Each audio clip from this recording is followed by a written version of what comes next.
new homes and toasters and microwaves, but are becoming the type of country we always thought we were. A country where people help each other, people work with each other to do things they couldn't do on their own. People listen to each other and people love each other. That's our new American dream. Tonight, we are starting with our very first guest, way back from 2011, Ava Bird. She is here Oh my with us God. again tonight, as she is on the first Thursday of every month. Welcome to the New American Dream Radio Show, Ava. Yeah. Thank you, Chuck. What an introduction. Thank you so much. Great to be here.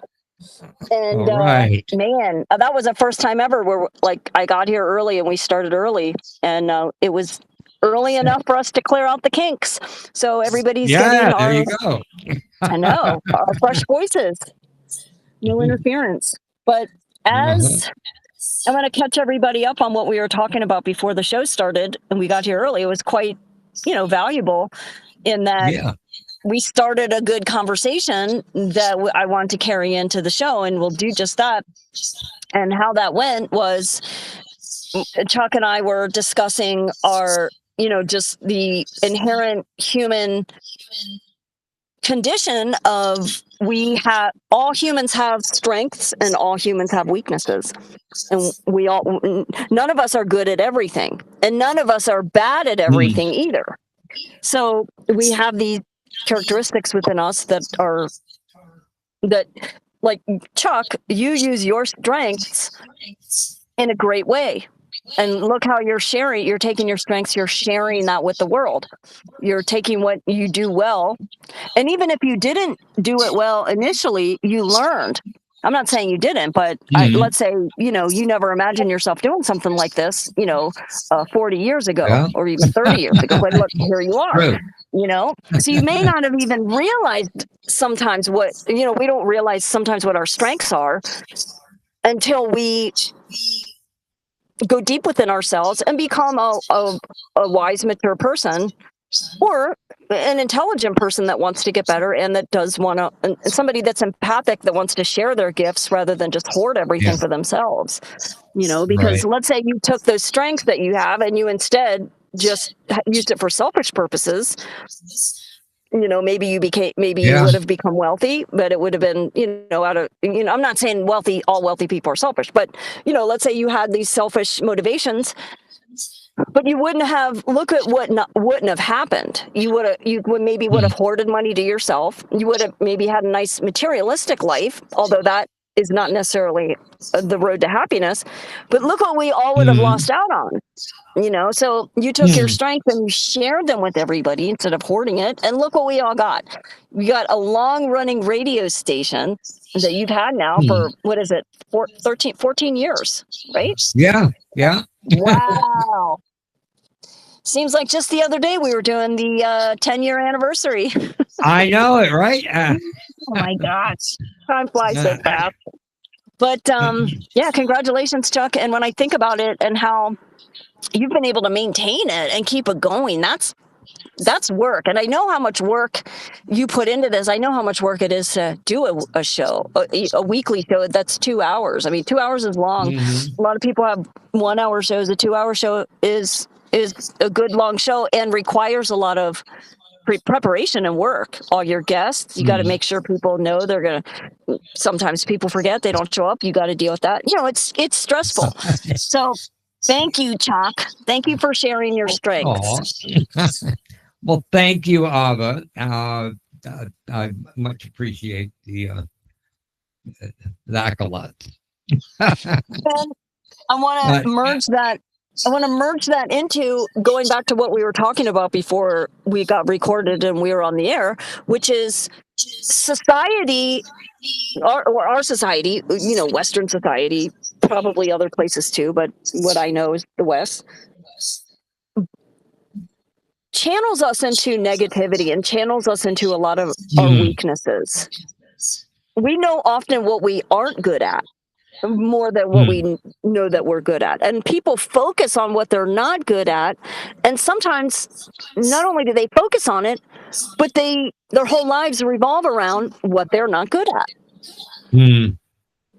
Yeah. And instead, if if people actually did in life what they're good at, and that doesn't always translate into, you know, making a financial living, in that, Hmm. like the things, I'm good at poetry. That's not a path to, financial freedom necessarily. Right. Few people have been able to do it, but it's rare. And those Hmm. people are definitely manicured. They're chosen very carefully who gets to be, Hmm. Yeah. the few poets that make it. They're very carefully, Indeed. filtered through. So, and much of the poetry, is so gray and boring out there that, like, I don't know if you've ever seen poetry in the Atlantic, or when you see it in the mainstream publications, it's pretty. I don't know. It's a good way of turning people off to poetry. Some people might like Ah. it, but so what I was getting at is we often focus too much on our weaknesses and how society, and then you might ask, well, how does society channel us into a negativity bias, not only just towards ourselves, but then towards everything else? And that's a Hmm. very, that creates a less radicalized and actionable person that's going to Hmm. go out in the world and make changes if they're always stuck in the chaos of mistakes and negativity. And that all cycles are addictive. So people become addicted to their negative cycles, and they don't even realize it's an addiction.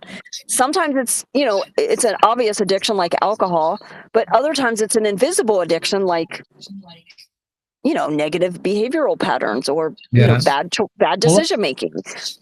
And let we all me let, do that to a degree. yeah. But Let me if throw you out let me throw out something here. It it seems to me that, I mean, there are these negative things that they do exist. To me, it seems to make sense to embrace them, to absorb them and accept them and make them part of yourself. They just because you're not going to be perfect, but that's okay. right, right, You do what you can, and you help the people around you, and you just be the best person that you can be, and that means you have to accept the bad parts as well as the good. right, right. So you don't have to pretend they don't exist, but you have to love that part of yourself too. That's a good point, and that's good. That's exactly what a fully actualized person that really does a lot of work in the world and that is whole does their shadow work. And that's exactly what you're saying, which is, integrating our shadows and our weaknesses into ourselves rather than being in straight denial of them, and or living through them, and not integrating them smartly. And Hmm. then they become, like monsters and demons within ourselves that we haven't given the attention to. So yeah, Hmm. you're right. That shadow work is really important, and it's yeah. So yeah, I'm glad you brought that up, and talking about that, because if people did their shadow work, and they also, then they could release that, it doesn't haunt them, and then a lot of their goodness, and then through the shadows we see the light. So doing the shadow work, we can also find our light. So it is really important. My next point, what that I wanted to talk about when we were talking before, which is, and I think this is important for men to hear, the mainstream media. If you're watching the show, not, I mean, even beyond the mainstream media, just the general, like Hollywood in general, the Hmm. programs, Netflix, movies, TV shows, series, men and fathers are often painted, or not painted, but they're shown as these kind of buffoonish idiots Hmm. that are, not that smart, that are, kind of losers, and they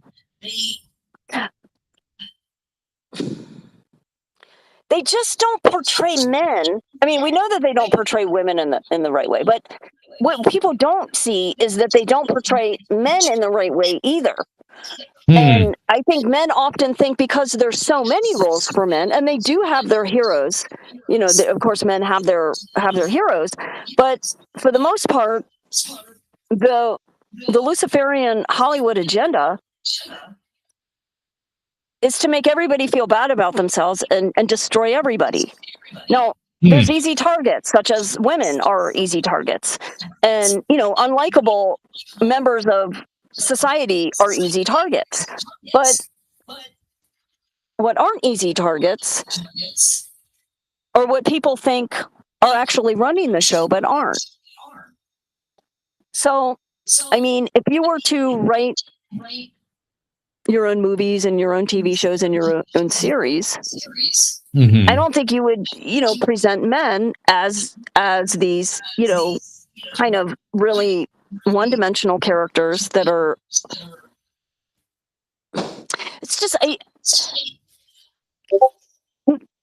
do you understand what I'm saying, or do you agree with me, or do you? I don't watch a whole lot of. I don't watch mainstream media, but from what I know and from just the sound bites, and I do think that it helps keep people in this state of non-development and accepting of the role of tax-paying slave. Huh. That's stuck in his box. Well, yeah, certainly. Yeah, tax-paying slave. Yeah, that's certainly. Imagine if men got together and instead of creating wars, if you think of almost any time men gather together, all together, let's say just without women, unless there's an intention of goodness, and that happens, you have men's groups that get together for, sacred work. But most of the time when men gather together, it's absolute destruction.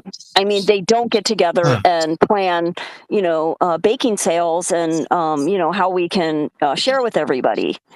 It's mostly, when men get together in large groups, unless they have an intention, a single focus, they tend to cause a lot of destruction because they don't have the feminine energy of the balance of the life-giving energy. And I think if men were more conscious and exactly what we were talking about, it did their shadow work, integrated their shadow instead of, denying it and having an unevolved ego running the show all the time. And it goes for everybody, not just men. I mean, women too. But men don't often realize that how they're being portrayed and how they're absorbing those roles and then acting them out, and it's not even who they are or who they want to be or who they're supposed to be. And you don't even have to watch mainstream media to fall for it, because if everybody around you is falling for it and everybody around you is behaving and doing certain things, the monkeys in the zoo copy each other. So right. It's baked into the fabric of our society for people to have these, having the negative programming running the show almost all the time. And you really have to escape out of the matrix. You have to jump out of it to get out of it. Otherwise, it's a machine that swallows everybody up.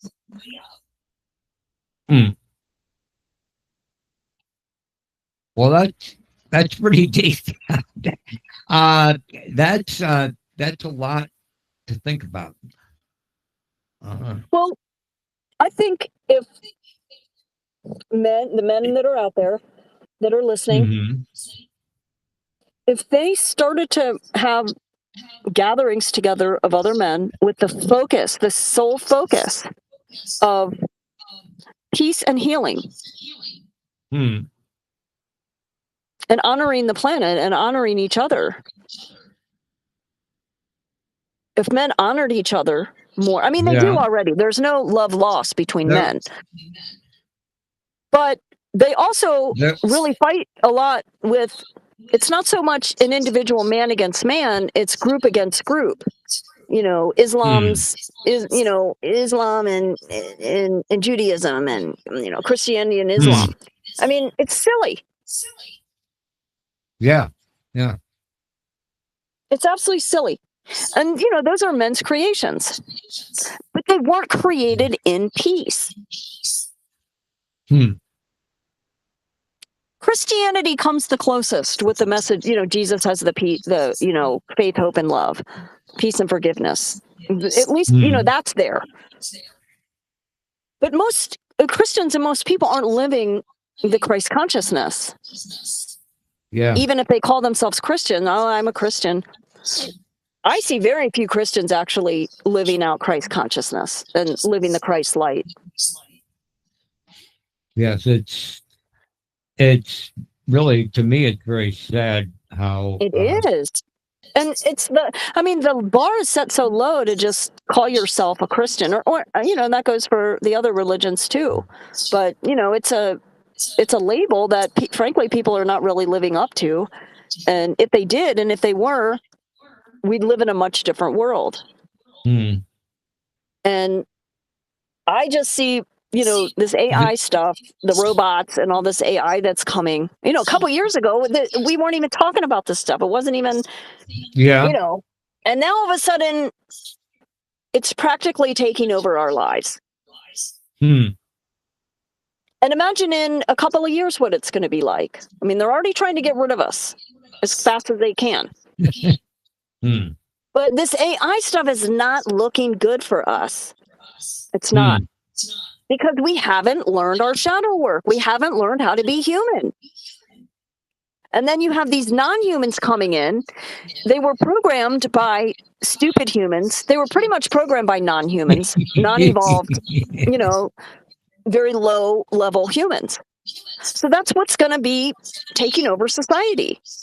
They're not programming the AI and this stuff to be, conscious and loving and evolutionary and peace and love. I mean, that's not what this, So, I mean, it's just it's anti-human. So anything that's anti-human is therefore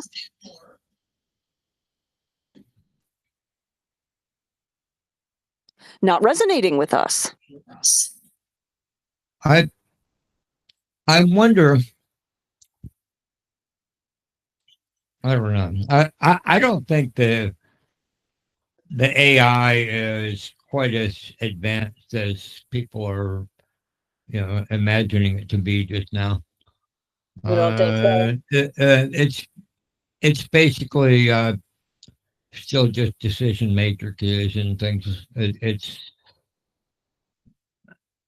really doesn't emulate thinking. It's still more in the realm of computation rather than real I don't thought. think that I think that it's way more advanced and ahead than we even realize. I think it does have the abilities to read into our beings. It's very advanced, more than we know. I mean, it's coming from another world. It's not. Yeah. It's not from this planet. So it's not going to be presented to us, just yet in what it really is. And if you really I look around and I see the really elderly people out there, and people that grew up when things were just normal. Not that the 50s and the 60s and the 70s and 80s and 90s were that wonderful, but we weren't in this transhumanism nonsense. I mean, people were people. Humans looked like humans. They didn't look like these, hybrid freaks. And they didn't look so awful. Humans, if you look around at humans, they don't look human anymore. Or they're taking on another transhuman qualities that are rendering them less human. And the vaccine did that. The vaccine went in and rewrote people's DNA, making them less human, putting other species' DNA and cells into your body makes you less human. Yeah. Well, that's.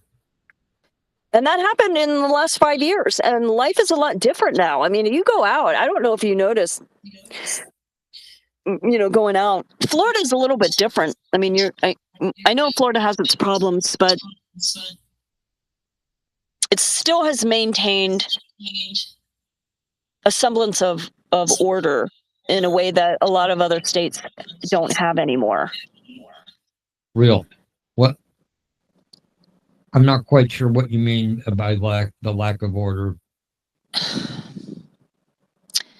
you go to a blue state such as California, New York,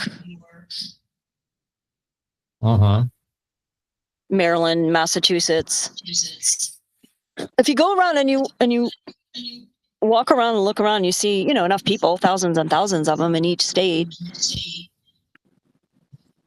They are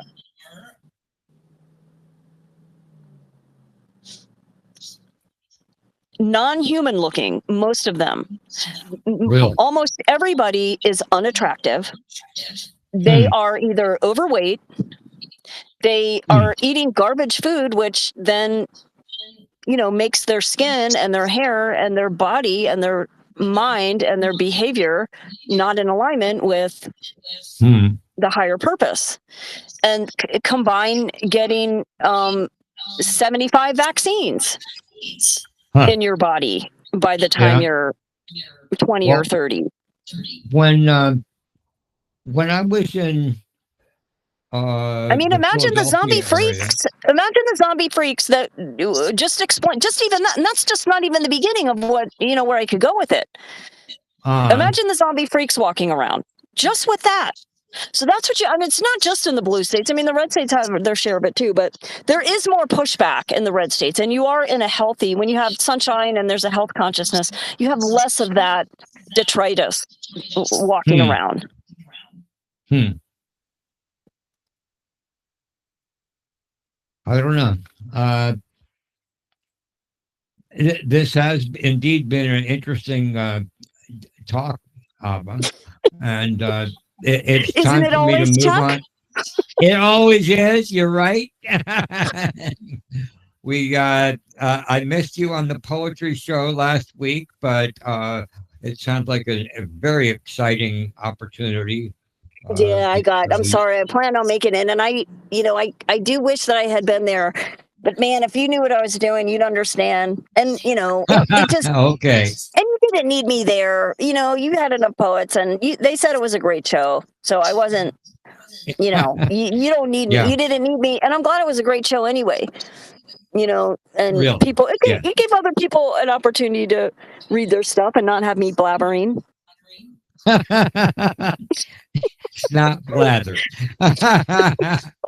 But there's always another one. The next one is coming up soon, and hopefully I'll be making that. Yeah, and next month. Let me say this quickly about poetry before I know you got to go.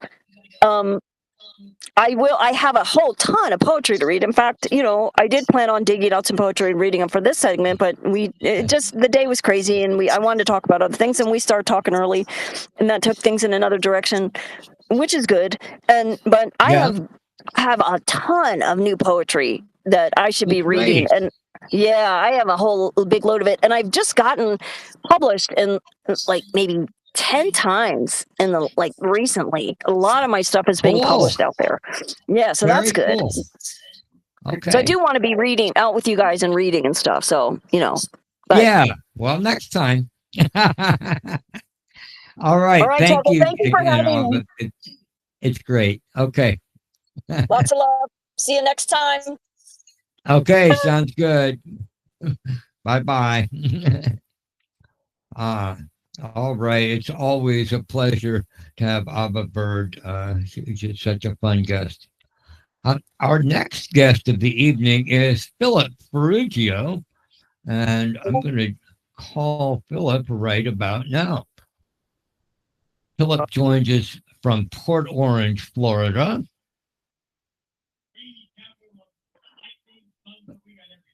Well, okay, all right. Well, well, good.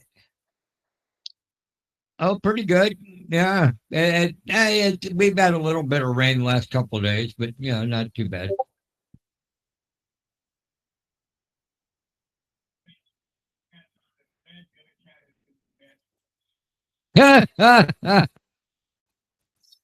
Well,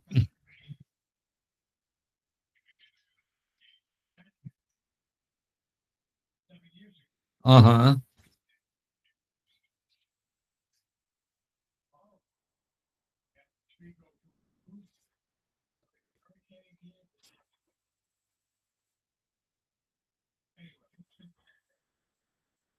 Huh. Okay. Tomorrow's the anniversary of D-Day, so everybody's going to be thinking about thank you for your safe. I call it thank you for your safe service. Huh. As we have those great warriors, how come I hear like check? You know what? There's an echo. Hmm. Well, um, okay. I don't know.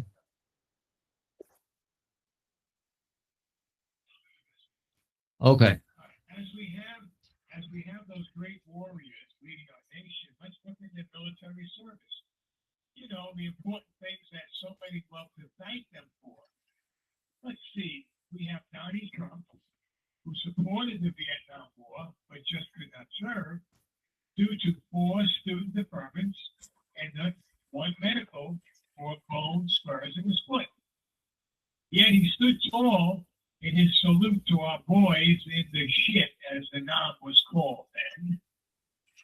We have W. Bush, was one who served during the height of the Vietnam War with the Texas Air National Guard.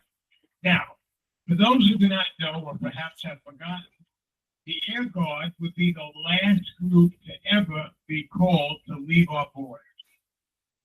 By the way, W's dad, Papa Bush, was a Texas congressman at the time who supported vehemently the war and made sure that Junior would never go. So fast forward to today. We have J.D. Vance, who served in the Marines for 4 years, but never had to see combat. J.D. was a public affairs officer, safe and sound, way behind the line. Now, his political counterpart, Captain Ron DeSantis, was another Iraqi war hero who served as a Navy lawyer. Also, never anywhere near the Hornets nest. So JD loves to talk stuff now about China, our new enemy. Those damn Reds are making fortunes selling their crap to Walmart. Well, they make deals with so many of our enemies worldwide, even our allies. Gaucho said in Duck Soup, this means war. Then we have little Marco Rubio, now a lieutenant. Marco was born in 1971, so he could have served in the Iraq War in 2000. He was so proud to support wholeheartedly. He didn't. Little Marco talks stuff about our so-called adversary China, along with his great fervor for Israel's ethnic cleansing of Gaza and soon to be the West Bank. When all those great patriots walk by you or on camera, please stand up and salute them. For without them, what would war really be? Thank you. I said that to you today. Okay. Well, yeah, I will certainly. It is. It is. Yeah. What do you think about whatever? See how you are. Ask me for something that I haven't even had a chance to review. All right. Yeah. All supported because the whole key, Chuck, is that these guys, W. Bush, Hmm. Trump, they supported the Vietnam War. Hmm. They were in favor of us being in Vietnam. Yeah. They would go. Huh. Dick Cheney was in favor of it. He would go. Hmm. And then we have the Iraq situation. And you have J.D. Vance. So he joins the Marines. But he's a public affairs officer. Hmm. He's not a person. He's in the offices behind the lines, talking to the jury. I mean, this is hypocrisy. That's all. It's hypocrisy. Uh-huh. Yeah. Well. It's hypocrisy. Really. And it's a shame. And people, the general public who support these people, obviously don't even.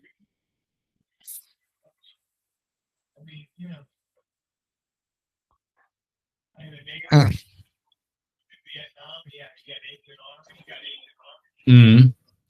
Many years. He passed away years ago.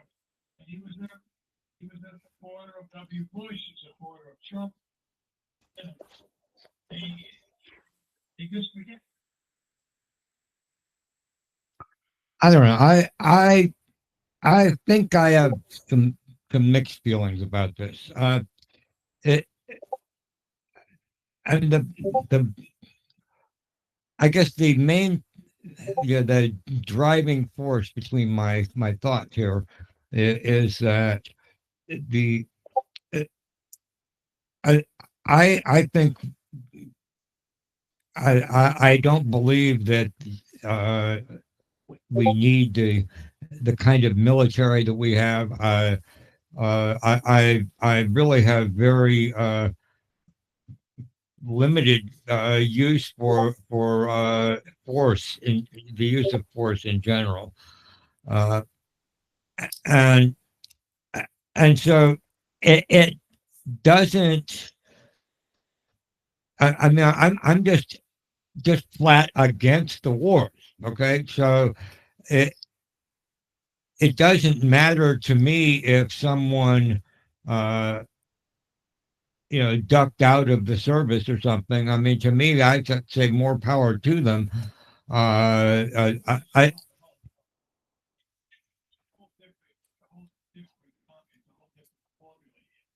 mean, someone, to me, that's what a hypocrite is. Okay, a hypocrite is someone who is of age to fight and is rallying everybody.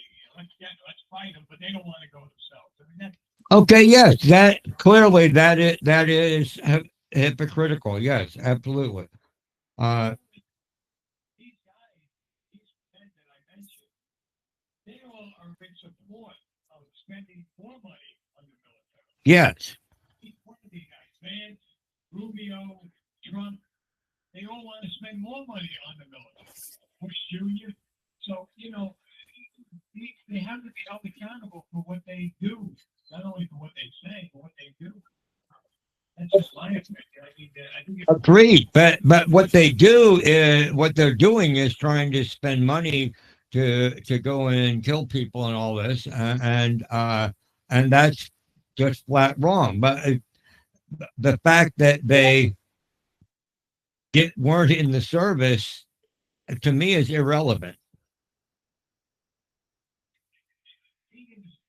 what I'm suggesting it's really black and white. What I'm saying is if a person is of age to serve Hmm. and his country is involved in something that he vehemently supports, but yet he will not or she will not volunteer to go, that's a hypocrite. Okay, it's but the key there is the support. The key there is not you know is not whether or not they were in the service. The key is they're in support of the wars, and that's wrong. Their military age, Chuck. They're living in a country that they could volunteer to go into the military, and their country is in a situation that they're supporting. That the military should be doing that. It's a hypocrite that doesn't go himself. That's all I'm saying. Right, and I'm saying that the key element there is that they were supporting uh, a, a war, which is a horrible thing to do, and I don't think anybody should support a war.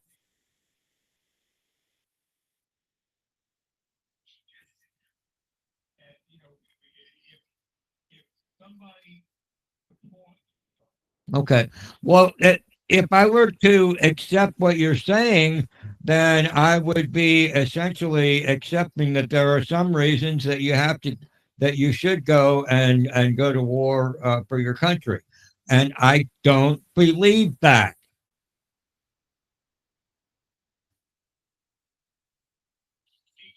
to me, I can't have any respect for person. I didn't say anything about having respect for them. I don't have any respect for them either. If they didn't want to serve for a reason, that's their business. But then for them to go out and say, I'm supporting But you're on troop going, but you're even accepting this rhetoric, which is so common about how they're serving. Where are they really serving their country, or are they serving this military industrial thing where people make money off killing people? It, anyway, to me, you have to connect. If somebody, if somebody is a rah rah, gung ho, you know, supporting an action that his country is doing, but chooses to not serve during that action, that to me is a hypocrite. I agree. I didn't disagree. I told you I agree with that. I just don't think that there's uh, uh agreed they're a hypocrite. Fine. So would you support a person who's a hypocrite? You support that person politically? Do you know anybody that isn't a hypocrite at some level? Yeah, but this is a pretty important part. This is about people's lives. This is about So I wouldn't support them because they were against, because they were for the very things that I was against, in particular, all these wars. And so, no, I wouldn't support them because of that. Uh, and no, I wouldn't support hypocrites as much as I could, avoid it. It's pretty hard because I think everybody in politics is a hypocrite pretty much. But uh, uh, bombing, killing, invading, occupying. That's pretty powerful. yeah, it is. That's not before. No, It's just powerful. yeah, Um, George W. Bush Sr. was a congressman, and he was vehemently supported, very vehemently mm, supported Vietnam. mm-hmm, Yet he made sure that his son would never have to go to Vietnam. mm, I'd have been to an Air National Guard unit yeah, that he knew that would never go. mm-hmm, That's the problem. It's just sad that that a lot of people in the public just don't see that. mm, Why? That's what gets me. mm, It's just it's like with Trump. He got out on the student department's fine. So I got out on student department. Okay, but I didn't believe it. No, in the Vietnam War. I thought it was horrible, and we shouldn't have been there. He was in favor of. Mm-hmm.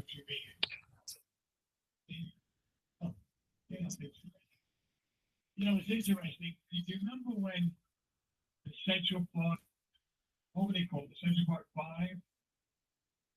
They got arrested. Remember the woman got raped and she lost consciousness. They had to rush her to the hospital. And they picked up these five black kids. Hmm.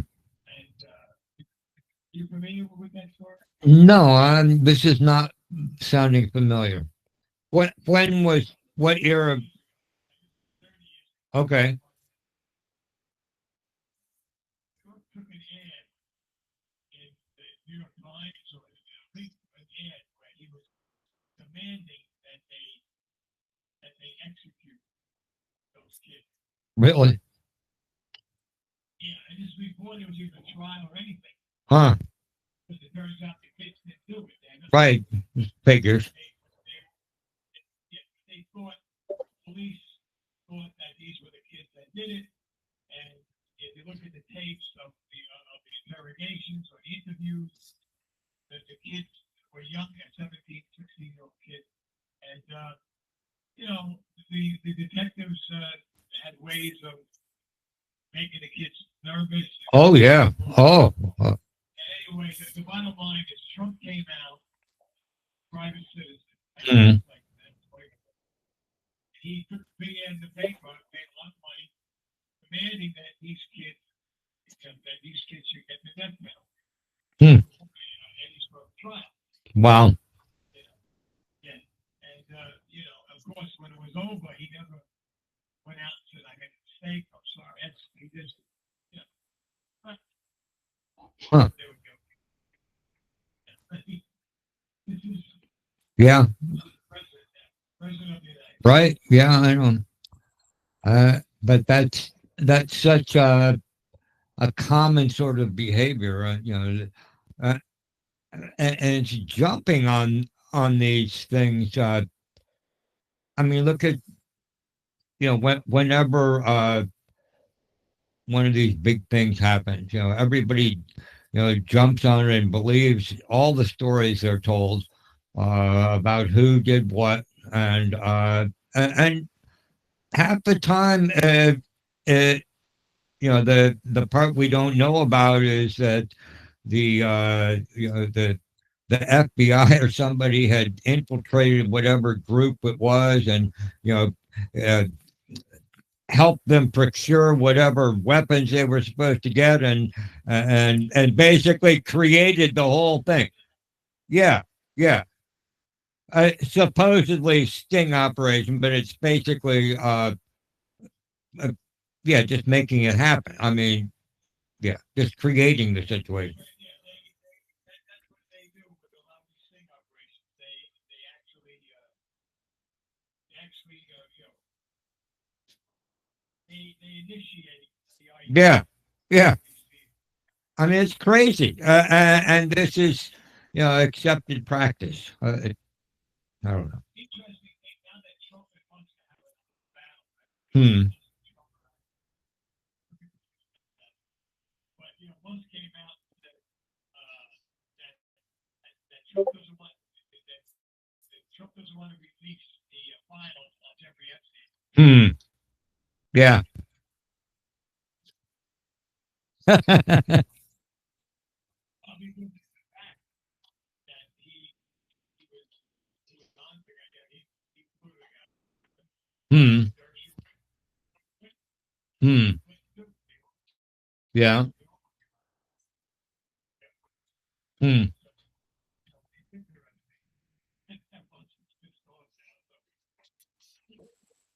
it's funny because a few of the Republicans that are angry at Trump for his bill, right? Hmm. It's terrible to the end to the deficit. These must because they're not cutting enough. Huh. Yeah.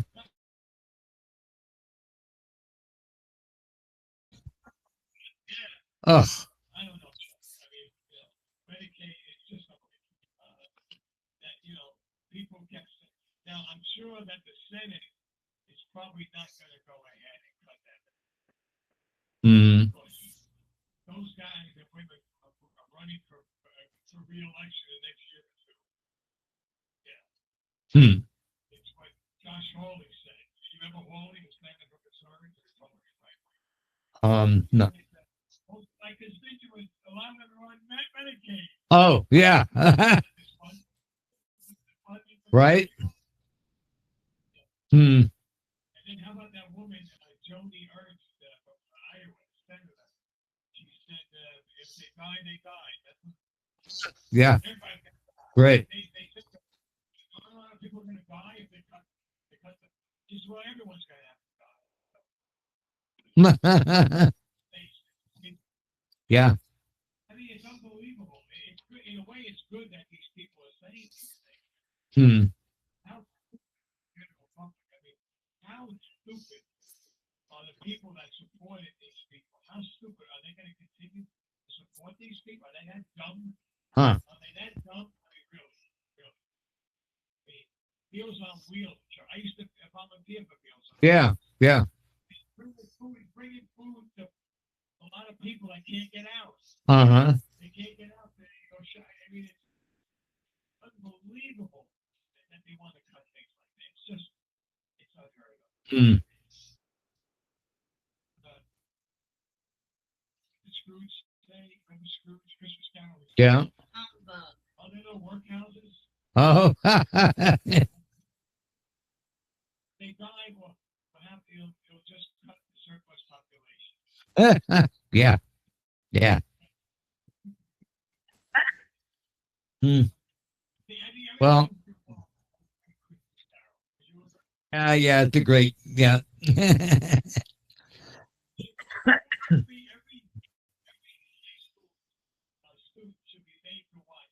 Indeed, indeed.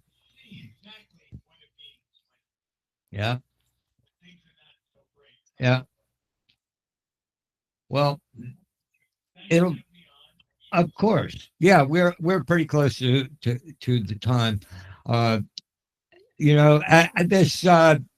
this Trump Musk thing. I don't know. I missed the second time that they, had some excitement between the two of them like this. Yeah. I mean, this is. I have the feeling it's theater rather than anything very real. Yeah, but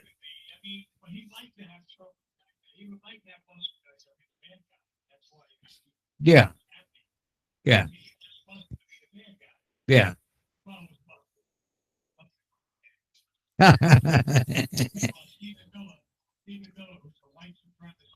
Hmm. Hmm.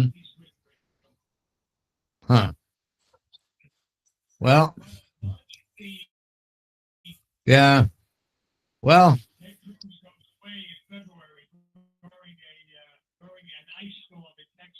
hmm.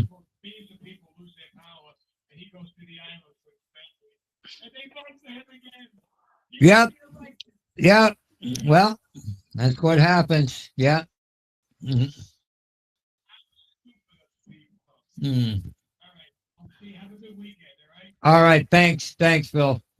Appreciate having you. And listeners, thank you for being here on the New American Dream Radio Show. We are streaming live on Revolution Radio and even on YouTube. And it's about time for the station break. And let me remind you that Revolution Radio is a listener-supported station.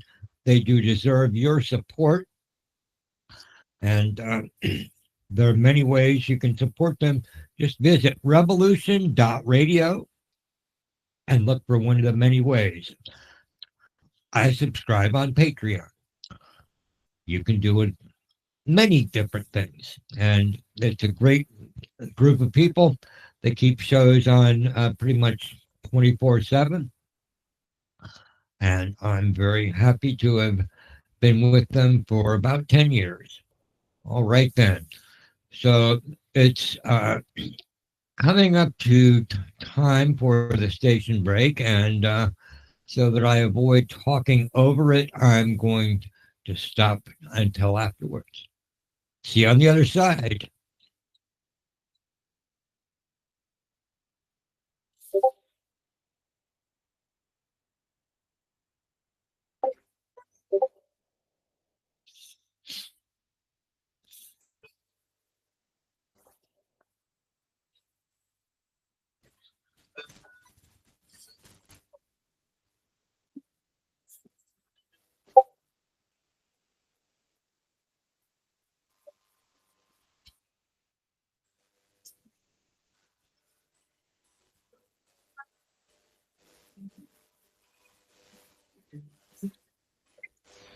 From Revolution Radio, freedomslips.com. We'll be right back.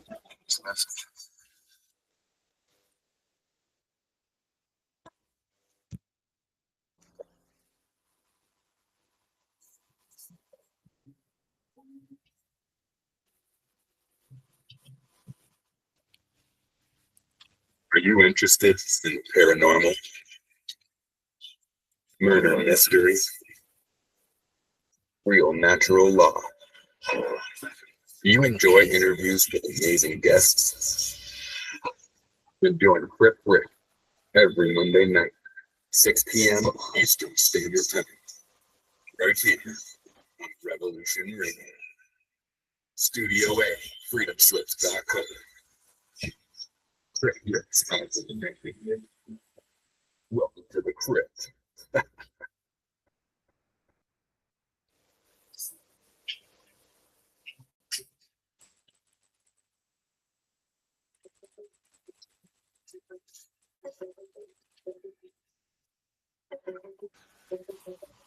Mountain High Time, 2 hours of an organization to the madness, discussing the ever-changing dynamics of being both physically and mentally prepared for a plethora of possible outcomes to our future and present.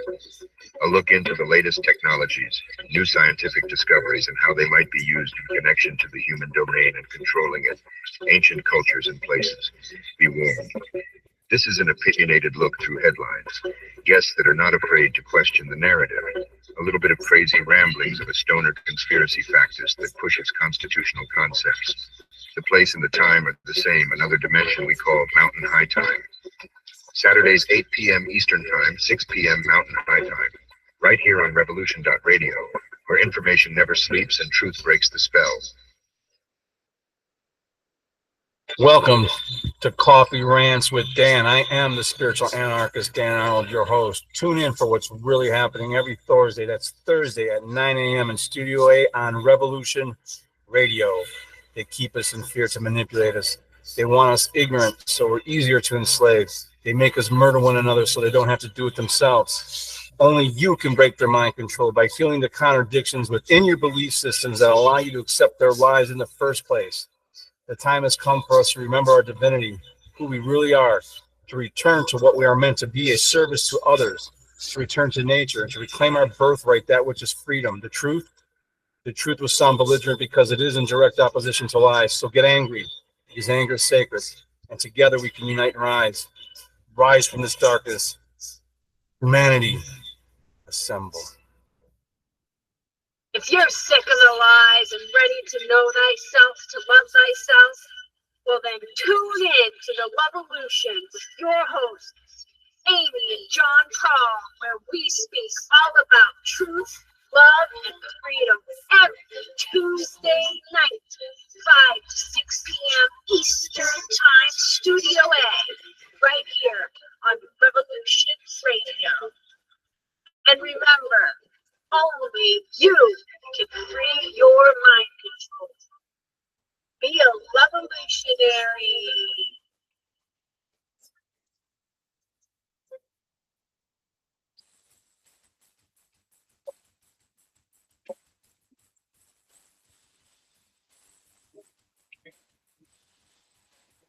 Enter into a world unseen on Raven Star's Witching Hour.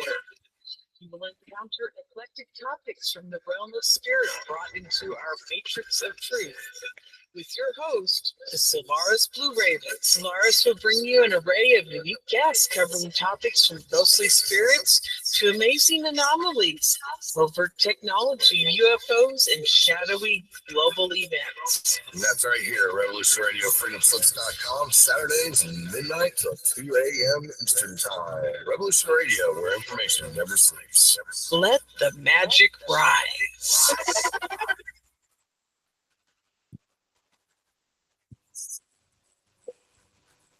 Thank you for listening to Revolution Radio at freedomslips.com. Any commercial advertising you may hear in this program is of the sole discretion and benefit of the host of this program you are listening to. Revolution Radio does not endorse any commercial products, nor does it accept monetary compensation for on-air advertising of commercial products, nor will it ever. We are and shall remain 100% listener supported. Any product advertising on this program are considered used at higher risk, and Revolution Radio shall not be held liable for any claims or damages received from any product advertised within this program. Revolution Radio, where information never sleeps.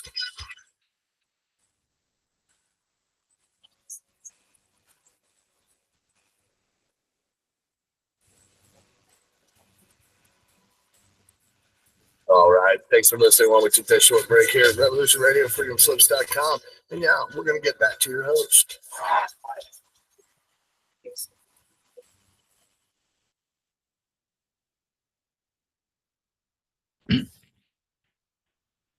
Welcome back, everyone, to the New American Dream Radio Show, streaming live at Revolution Radio. Well, we're also streaming to the Revolution Radio, or to the New American Dream Radio Show channel on YouTube. And that's a new thing. There's a few glitches as we go along, but I hope you'll forgive us for that. All right. Well,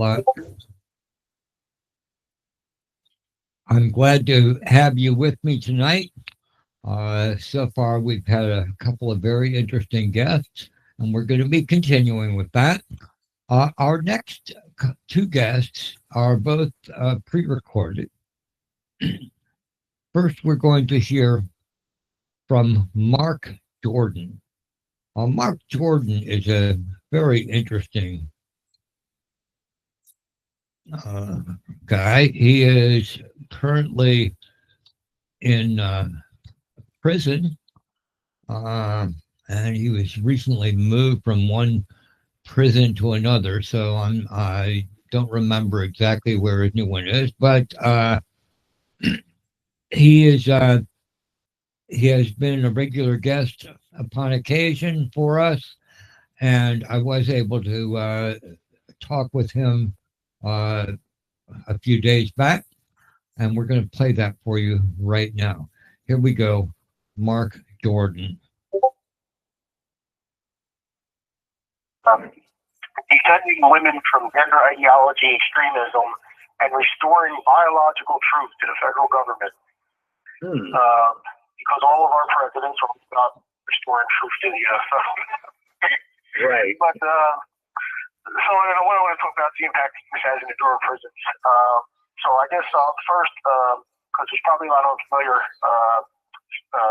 people out there, I want to talk a little bit about transgender inmates in Bureau of Prisons custody and diagnosis and treatment of gender dysphoria, which is something that I only came in contact with probably the past 6-7 years. I started incorporating helping assisting some of these transgender inmates with some of these medical issues that they're having. And I've learned a lot, to say the least. So I'll start with gender identity, right? So everybody has a gender identity, and a person's gender identity, it's durable. It can't be altered voluntarily or changed through any therapies or medical interventions. And a gender identity usually matches the sex that a person was designated with at birth, right? Based on their external genitalia.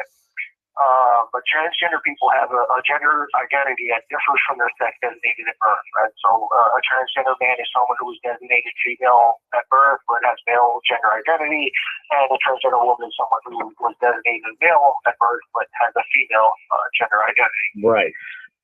Okay, so, and, no, being transgender itself is not a disorder in any way, medical or psychological, no. But the incongruence between one's gender identity and the sex they're designated at birth can oftentimes, particularly depending on support groups and social factors, can cause clinically significant effects for transgender people. And this is where gender dysphoria comes in.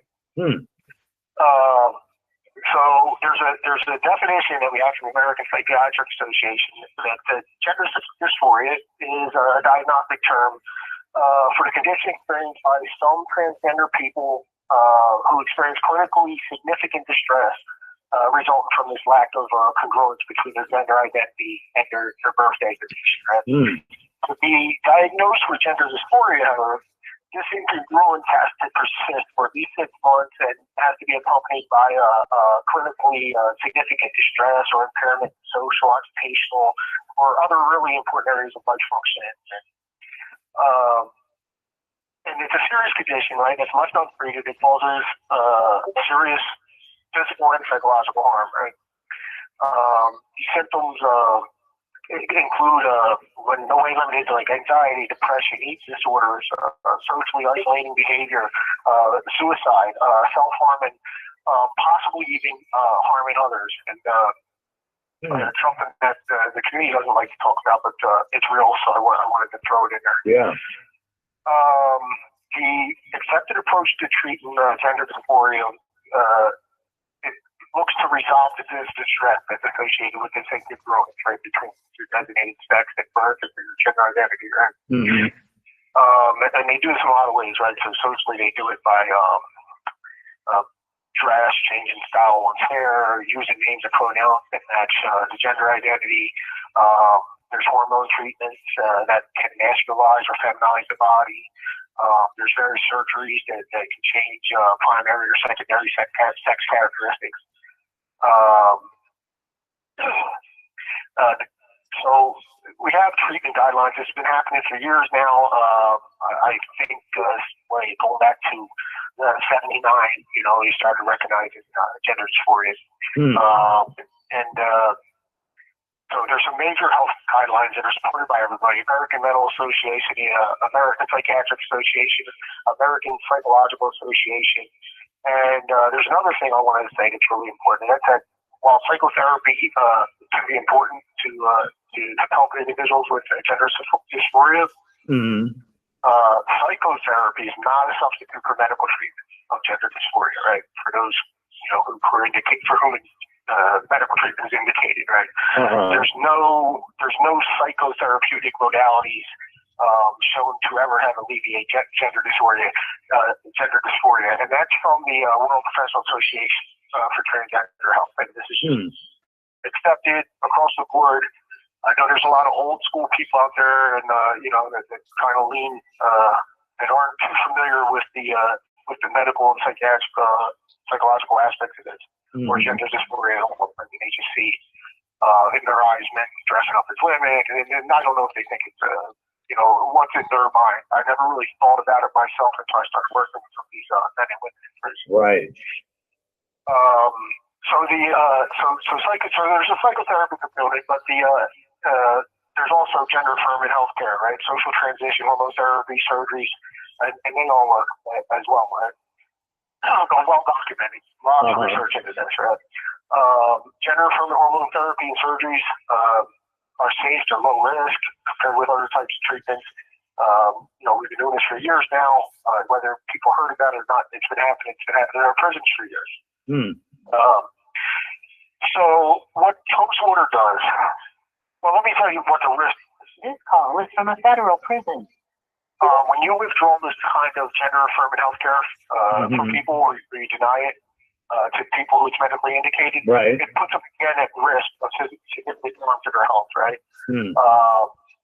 So most of the time, people at the very minimum can be expected to return to the symptoms that they were experiencing before their treatment, whatever they are. It's very individualistic. And, some things are reversed. Like, for example, like discontinuing the treatment for hormone therapy would cause a transgender man to lose masculinization, a transgender woman to lose feminization of their features, and exacerbate their gender dysphoria. Right? And doing this suddenly oftentimes results in at least headaches, flashes, spikes in blood pressure. But I think in some cases the psychological effects are far worse than physical effects. So let's get to what did the BOP do before this executive order, right? Okay. So in the BOP, when people did, people had gender dysphoria, they were provided treatment just like people on the outside who would be provided treatment using medical standards of care recognized by all these major organizations. The BOP policy was to provide gender-affirming health care to incarcerated people, right, based on individualized medical needs.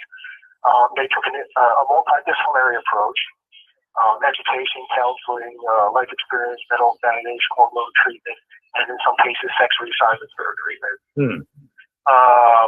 Let's see, we got some clinical BOP guidance in 2023, the same thing, noting that appropriate gender-affirming care, including medical and surgical care, can lessen psychiatric symptoms associated with gender dysphoria, something that the BOP recognized. In 2016 and 2023, the BOP issued started what they called a transgender clinical care team. Right?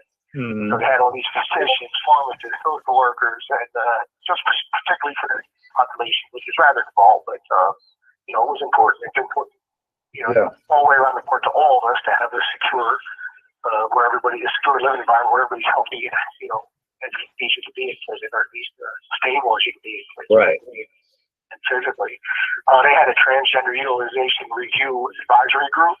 Comprised of the same people that we review gender-affirming surgery requests. They had a transgender offender manual. And they had ordered that commissaries be stocked with transgender goods that would reaffirm gender identity. So what happened was, that was going through the BOP for years. We were kind of moving on. January 20th, 2025. Donald Trump within hours enacts this executive order defending women from gender ideology, extremism, restoring biological truth to the federal government. And that executive order opposes gender ideology, unquote, which is defined as, quote, the false claim that males can identify as and thus become women and vice versa.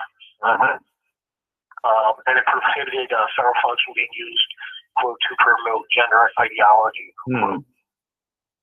And it's not just in the Bureau of Prisons, but all across the board in the federal government. Let's focus on what the BOP did here. So Section 40 order directed the Attorney General to ensure that the BOP revises policies concerning medical care to be consistent with the executive order and ensure that no federal funds are expended for any medical procedure, treatment, or drug. So that was, what was that? I said January 20th. I think within a week, they just shut down everything. No more gender-affirming care, no more commissary items, no more hormone treatment. People that were in the midst of transitioning from male to female or female to male, they stopped all the medication, they stopped surgery resigns, just automatically, on day one, boom. This call is from a federal prison. So I've seen it, but I don't. I don't know if somebody can probably imagine this type of distress and how much this upset the Bureau of Prisons. I've seen an increase in suicide attempts. It was just, the spikes are everywhere.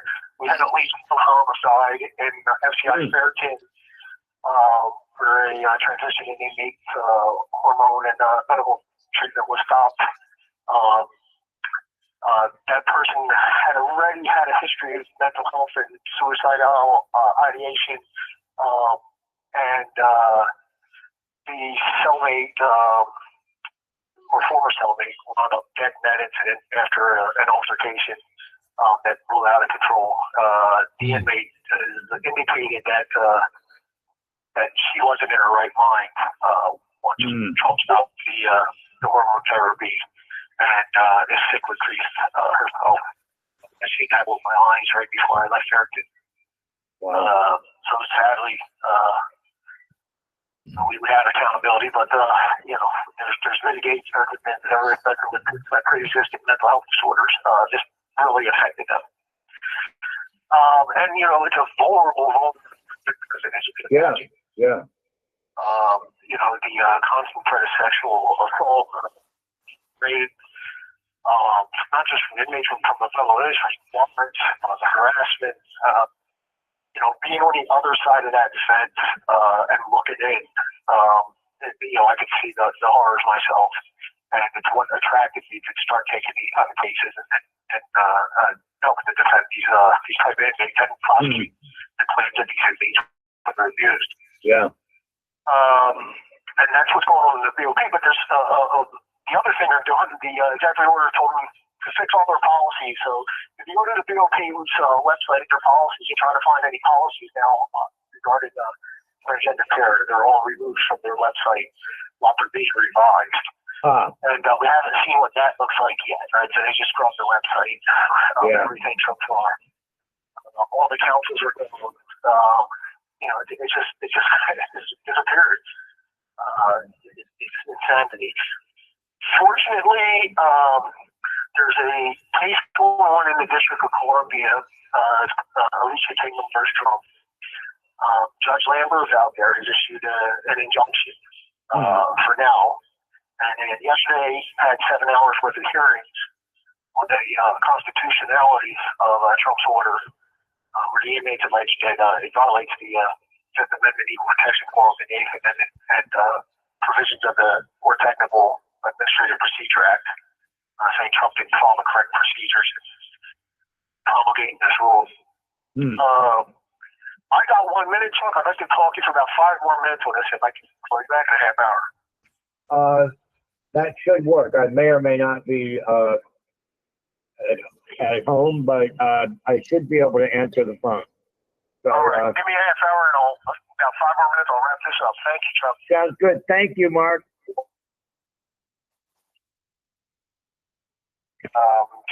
The Supreme Court's definitely rather conservative. Yeah. And I'm not so sure this injunction's going to hold up for appellate review.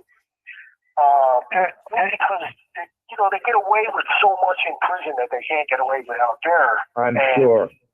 And an injunction to stop something is great as a stopgap measure, but it leaves too many opportunities to be overturned. Exactly, and the staff know that there's no forthcoming disciplinary action for anything they might do. Outside of the injunction, right? They know Trump's position, they know the administrative agency's position, and they're not really worried about repercussions at this point. And the standard, for legally in prison, the Eighth Amendment standard when it comes to care is if there's two different diverging opinions on a course of medical treatment, the Bureau of Prisons or prison officials generally get to choose which way to go, and it could be 99% to 1% as long as there's a difference of medical opinion. To be able to get that choice. That doesn't happen outside the prison context. Some people outside are relatively more safe than we are. And there's one other thing I wanted to address. I grew up in Philadelphia as narcissistic American alpha male, and I never had much experience with the LGBTQ community, like in prison. And then years after, 25 years into my prison experience, I started prison. And my mindset used to be, they suffer terribly. There's no excuse, no justification for the harm that these people suffer, particularly in prison, just because of their gender identity. But what I used to think was, why are you choosing to live this lifestyle, right? What is, it's a horrible things are happening here. Why don't you just be, quote unquote, right? Yeah, right. And that's the way I thought. I imagine there's a lot of people out there that think the same way. Absolutely, yes. And that's going back to, I guess, some of the things that I've discovered over the years. These aren't choices. A person it's who they are. It's not reversible. You don't change that. It doesn't happen. So there's cases where, you have some younger people, there's some people that might be, This call is from a federal prison. might be confused, or even, sexual gender is, seems to be a little fluid, but it's not a choice, right?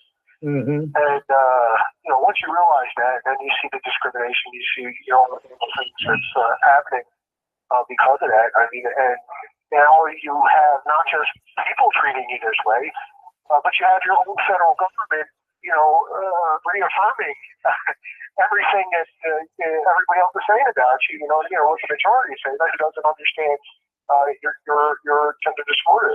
Right. Yeah. And so, it's really troubling, particularly as it relates to, some of the stuff, that outside of that protected class doesn't go through, and we don't experience. Right. So there's it's taken a long time, but I've become particularly empathetic to this cause. Years, and like I said, I've seen the rates, it's having to get involved and intercede between violence and a lot of things. I mean, we could spend hours talking about all the horrible things that should happen to gender. I'm sure. Yeah. So that's why I wanted to talk about it. That's why I'm going to make a big deal about it. And, I'm really worried about this injunction investing, and I'm not sure what the remedy is. I mean, we don't ever numbers. It's going to go with Trump and everything. And I'm not saying I disagree with absolutely everything Trump's done. I think he's done a lot of great, good things. A lot of particular Trump's doing. Right. Not particularly fond of the establishment parties. Yeah. But here we are, and this is just a travesty. And I don't think the cry to help goes. But I think the more publicity, at least, we can get people to understand these issues who aren't familiar with them, with the plight of the LGBTQ community. The better off this is included. And it's a continuing learning experience for me as well. I get a new client, I get a new case. I discover something almost every time. Well, thank you so much for bringing this, for talking about this.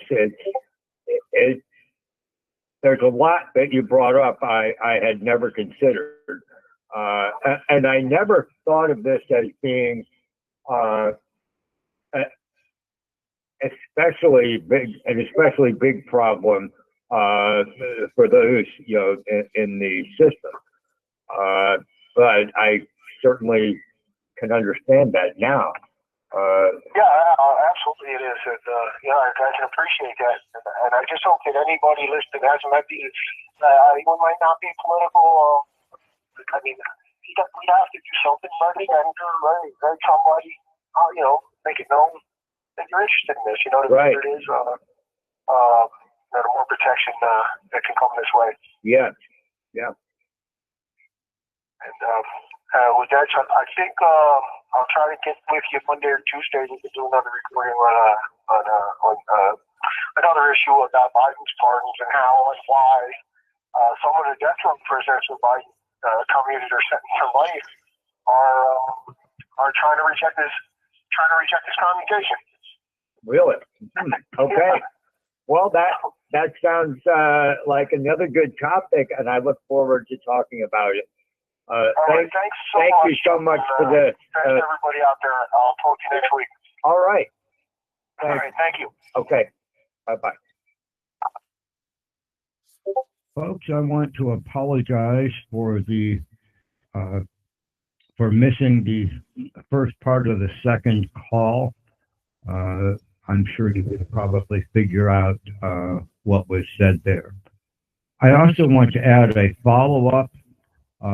Mark contacted me after the call and alerted me that U.S. District Court Judge Royce Lambert granted the plaintiff's request for a nationwide preliminary injunction and broadly enjoined the Trump administration from implementing the executive order in the Bureau of Prisons. they directed the Bureau to restore all transgender care as it existed prior to Trump's order. But the fight is hardly over. Incarcerated transgender inmates need our continued support. The administration is likely to appeal to a more conservative U.S. Court of Appeals for the District of Columbia Circuit. There are a number of other tools that he may use. So we have to keep fighting. Thank you.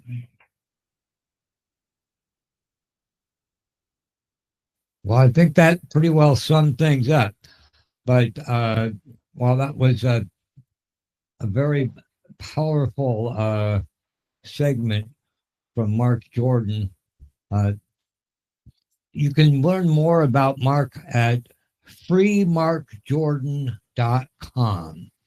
That's freemarkjordan.com. I definitely recommend you visit his website and learn more about him. And he's really doing a lot to help other people while he's in there. Very impressive. Okay, our next guest of the evening is Frank Cordero from the Des Moines Catholic Worker. And I spoke with Frank just a little while ago, and we're going to play that for you right now. You ready to try again? Yeah. Okay. We'll take two. Take two. Sorry about that. That's all right. I'm in a different place. We'll start at a different place. See where it goes. Sounds good. I got a message from our WhatsApp. It's a new way of communicating. How I communicate with my friends in Honduras, and they're desperate for more money, and they have some real needs. And I've already sent them my January $200, but I'm going to send them another $400 because they asked, and I need to find that kind of money. I'm doing that sort of stuff, and at the same time, I'm sending money to people that Jessica Reznicek, has asked me to send money, and I love doing this. I mean, really, it's the least we can do for friends, and if they do good stuff, it's a good work. But it's one of these tasks that I just have to cover and start making sure I get some money from different people and asking and begging. And it's not a very good book, sir. I put it all in the same banking account with the Catholic Worker, and I'm trying to keep things straight. And normally, in the past, I'm very good at it, but I'm losing grip. Sometimes I'm feeling like, I'm 74. I got to get out of this. Someone's got to come and rescue me from the bookwork. Yeah. And but God is good, and I have enough of a brain to keep doing it, paying the bills, and raising the money needed. I'm in a supportive cast for people. I'm not the person who's leading the charge these days. I'm the person who's welcoming the people who are leading the charge and supporting them. Folks like Jess definitely is. I just value her so much because she's really paying that high prison time price for what's right. Really? And let's say, and I guess I got no excuse for the Honduran family, but I was taken in by love. They snuck up on me, just moved into the house. I beware of raising an infant baby when you're over 70 and just holding one. It could take your life away. I'm certainly invested and going to continue to invest with these folks. And at the same time, I'm hoping to get down to El Salvador and bring Bob Cook's ashes. That's part of the what I'm hoping to get done too, because there are people in El Salvador who are ready to bury his ashes in a parish churchyard in Berlin. And I want to be the Des Moines rep to be there because it looks like no one else wants to go there from the city right now. His sons aren't interested, and I'm certainly up for it. So those are two things I want to do, both in Central America, visit my family in Honduras, and be there when Bob Cook's ashes are being buried in a churchyard in Berlin, El Salvador. So those are while I'm and I want to be alive when Jessica Reznicek gets out of jail. That's I hope I'm not asking for too much. Yeah. And we have such great needs here for new people to come. So we're as I tried to attempt to say in that last call that didn't make it, we're instead of retreating and doing less, we're venturing to explore the possibility of moving our kitchen operation and everything we do for our guests into a vacant fire station, firehouse that's bigger and a great kitchen, and do our Works for Mercy out of a larger site and getting a much more visible kind of public awareness, because we'll be doing it with other groups of the city, and we'll be doing a warming center there that we'll find people to do, and this is all really a hope of mine to rejuvenate the community here and get a place where our concept of hospitality can be further extended and developed, and leave the people who are living here and on their trust in solid ground. Ownership and free to continue to live the way they see fit, having to do with the Catholic worker names and means. So that's all. So I'm at 74. I just got to get an exit out of here. Got to find a way to get away. Yeah. Of course, it is my retirement home too. So can I stay here and get away at the same time? So we'll see. The saga continues. Yeah. I see. Yeah. Yes. Well, I certainly hope that I'm teaming up with some other groups to that may be a good way to ensure the kind of a long-term continuation of the hospitality that you do. It'll be a higher visible place than a public place. We live in still people don't know where we're located, and it's like we're so under the we're in a neighborhood. Yeah. So it's almost hidden. So this will be a very public thing, and the city will be leasing the house to an organization called the Friends of the Catholic Worker, and we're going to be the number one tenant doing our kitchen thing, and then they're going to be finding people who want to do a warming space and a cooling space and the other kind of supportive services we'd like to see happen for our people. So that's the vision. We'll see what happens. Well, it does sound good. I'm a little concerned, when you join with another group like that, you lose a certain amount of control, but who knows? The control might have been somewhat illusory anyway. So.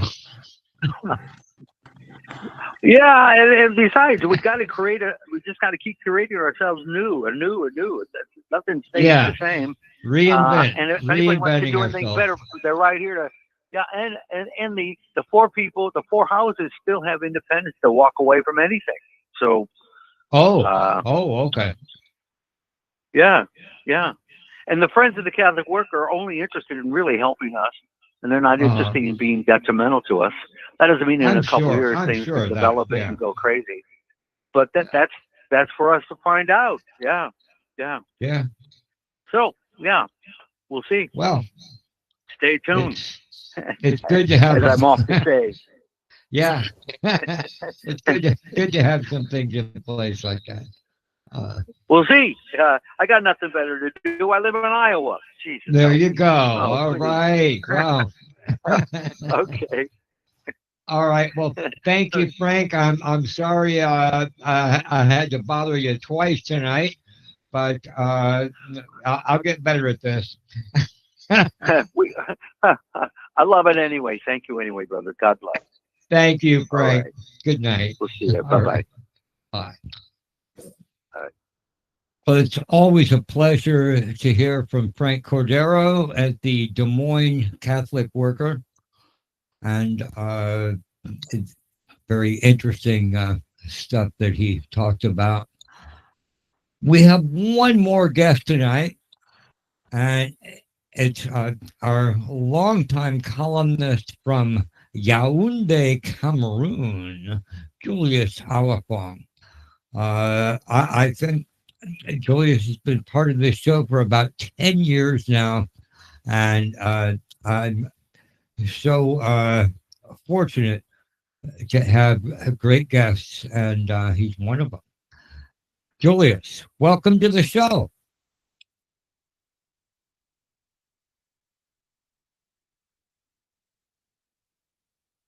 Julius, I can't hear you.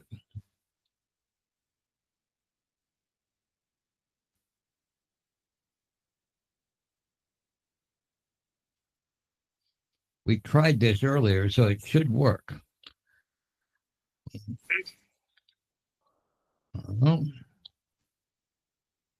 Well, let's see here.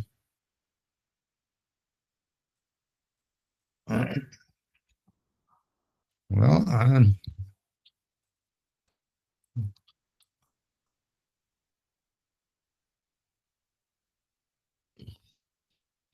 he's definitely here in the meet, and we're trying to figure out. Okay, well, all right. Well, let's do that. Oh, wait a minute.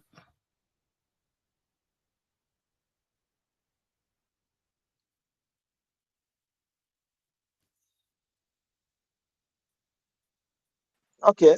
Can you get me? There you are. Okay, now we can hear you. All right. Yeah, Okay. thank you. Yeah, a few technical issues. Don't worry about it. Welcome to the show, Julius. I'm so glad to have you here. Thank you, Chuck. Thank you so much. I'm so happy to be on the show too. Each time I appear on the show, it helps me to be a better public speaker and to do my analysis better. And it also pushes me to read a lot in order to deliver in the right way. Yes, this week Africa lost a literary giant, an intellectual, a committed writer in the name of Ngugi wa Thiong'o.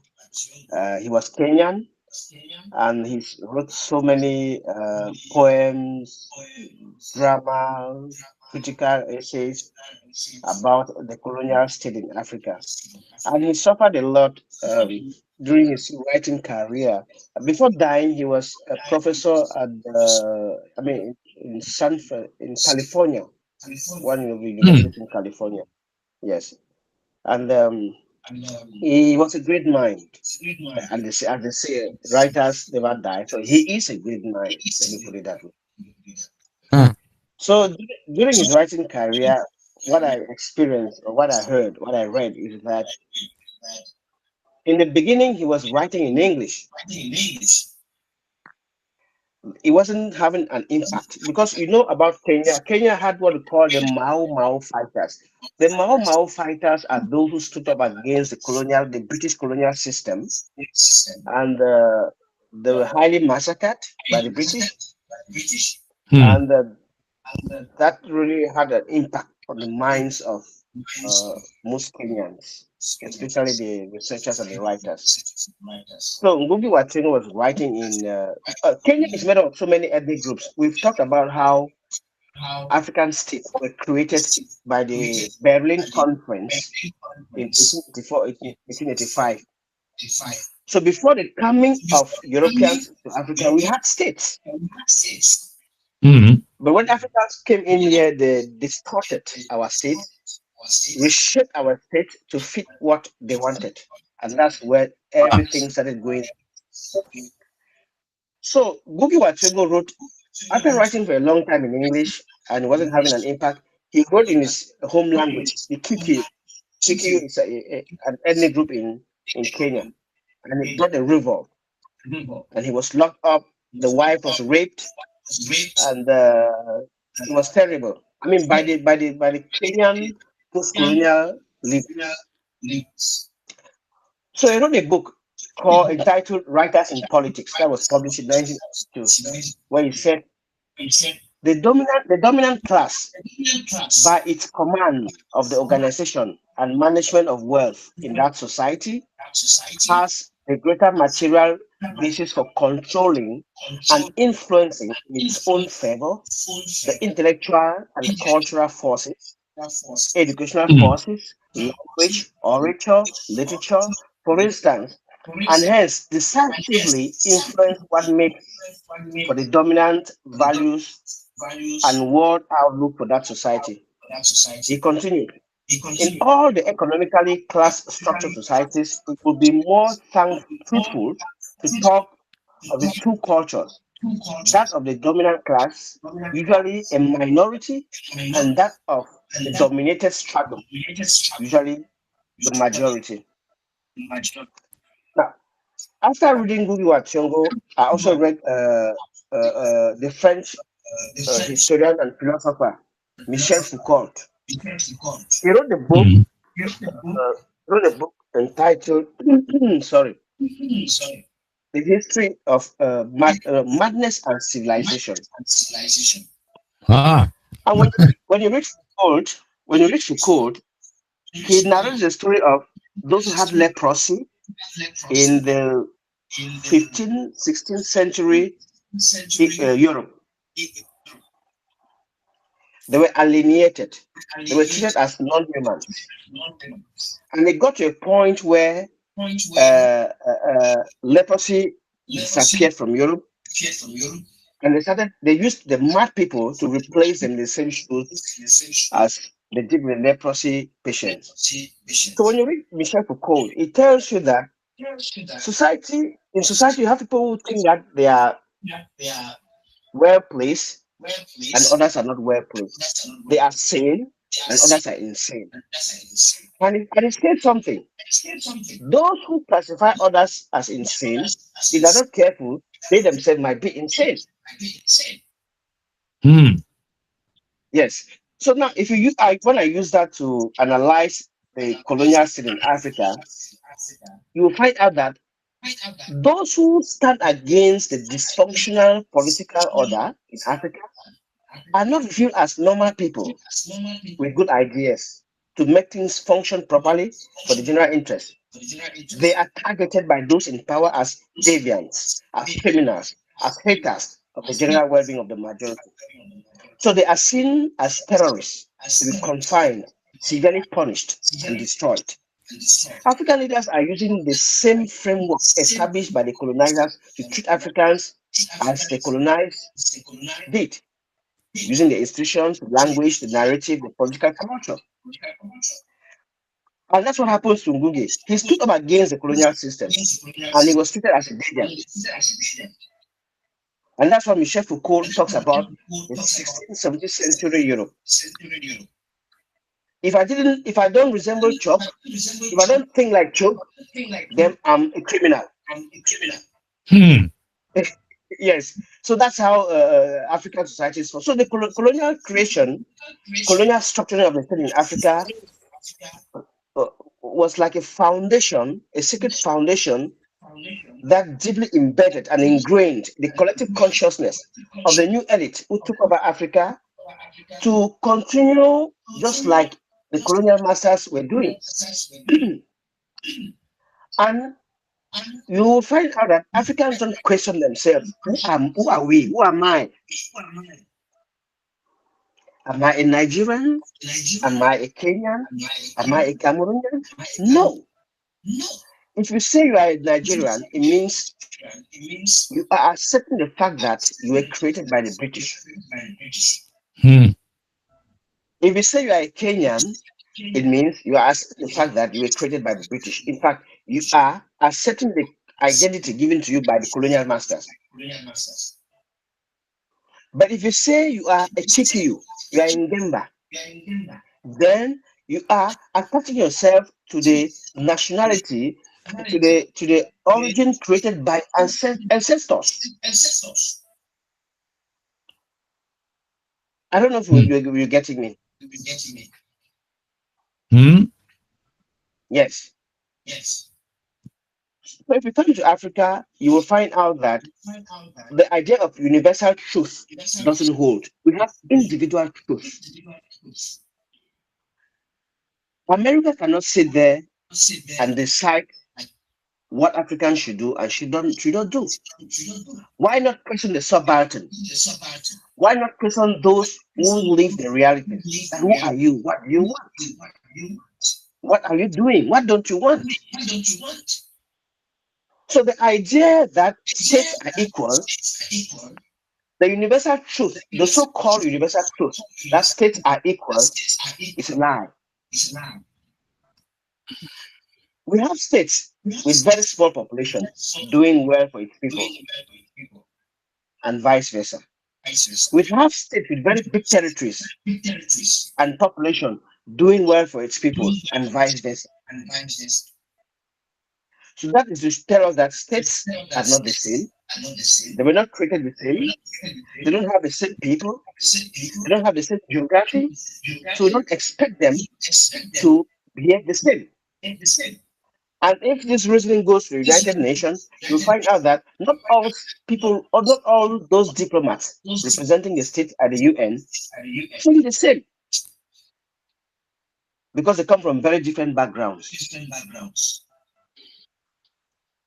So the state in Africa wasn't, when they were creating the state in Africa, it was not for reasons linked to the well-being of the people.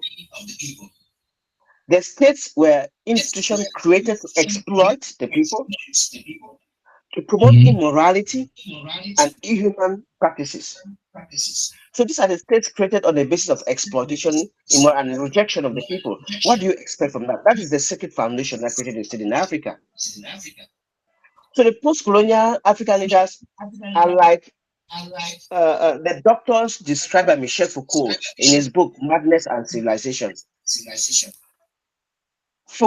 Michel Foucault in his book shows that knowledge and power are deeply connected.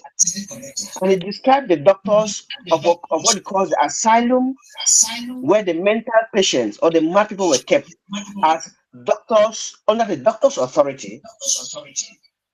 And these doctors did not really know the job. They didn't have the medical knowledge. So African leaders the African leaders, what we call the new elite, created by the colonial masters, do not really know their people because they were trained from the outside to rule Africa. They were not trained from the African indigenous knowledge to manage Africa. So consequently, they have more authority on the people than the will and knowledge to govern for the well-being of the majority. They don't have the knowledge to govern, they have the knowledge to dictate, to impose. And with that, society will never function properly. The leader's goal is not to make life better for his people. His goal is to be feared and to be obeyed, and to punish all those who show some deviancy to their rulership. This has made the people on whom the leaders are supposed to depend to the ones depending on the leaders. People are supposed to have the power. The leaders are the ones having power. That is the reverse way of governance. And this was instituted by the colonial system. So with all of this, you will hardly find African states emerging and standing tall in the face of the world challenges. Yes. So once all that is put in place, we now understand why there's what we call immigration out of Africa, where most Africans relocate to the United States for well-being. And now the Trump administration has to deport them back to their home Yeah. countries. Yes. So before deporting, we have to carry out a deep analysis. Why are these people leaving their countries to come to the US? It is because the states that were given to them by the European colonizers were states that were put in place to exploit, to destroy, and to kill and to punish. Nobody likes to live in such an environment. Everybody wants to live well. So if you're living in a state where you cannot exercise your happiness, what do? Any normal human being will have to relocate. So I think that's what I gathered for us this day, and to share with our listeners and the public. Well, thank you for very illuminating description. I always appreciate having you join me on this show, Julius. It's been many years. Hey, thank you. Maybe you have any question, I will attempt answering them.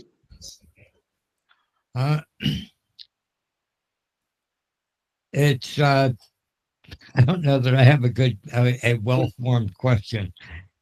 Yes. But it's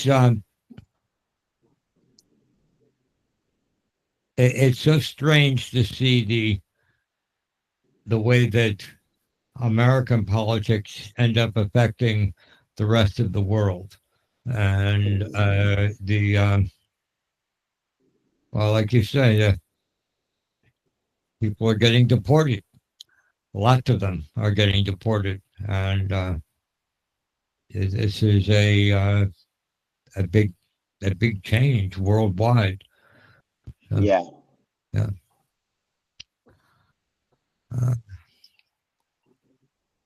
I keep seeing ads on the television. The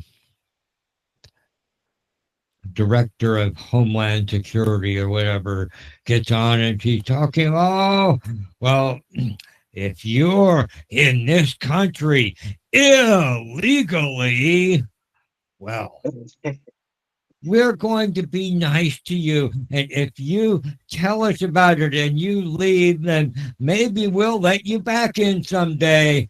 But if you don't, and we're going to find you, and you'll never, ever come back. I mean, this is an ad that gets repeated over and over and over again. It's pretty weird. Well, humanity is that way, and things cannot be the same all the time. And there will always be a paradigm shift in world politics. Yes. What is happening in the US will eventually have a ripple effect in most countries and Africa. Now, let's go to Burkina Faso. I don't know if you heard about Burkina Faso. These are the Sahel countries in Africa where they recently had some coup d'etats, where some military leaders took over the civilian leaders who were there before. That is, we have Niger, we have Mali, we have Burkina Faso. Now, these are countries that were colonized by France. And Europeans have this colonial mentality where if there's a problem in any African country, the European Union directs the country that colonized that country to go and solve it. France massively exploited Niger, Burkina Faso, and Niger, Burkina Faso, and Cote d'Ivoire. No, what's the other country? Anyway, it exploits all his Yeah. colonial knowledge. So when these young leaders, military leaders, took over power through a coup d'état, they were labeled as terrorists, as leaders who mean well for their countries. Huh. And then, but it's a double-edged argument, because in Gabon, another military leader took over through coup d'état. But since he is in alliance with the former colonial master France, he's not being labeled as a bad leader. Ah. Okay. Now, Ibrahim Traore is a young military captain who took over the leadership in Burkina Faso. Interesting. And he's doing everything for his fellow countrymen to live well. He has sent away all the French military bases that were there. He has nationalized all the companies that were being exploited by the French. He's attempting to produce most of the things that were imported from France, and it has landed him into trouble. Julius, unfortunately, that's the end of the show, so I'm going to have to stop here. Thank you very much for joining me. Listeners, thank you for joining me, and good night, everyone. Good night, Chuck. Thank you. Thank you for listening to Revolution Radio.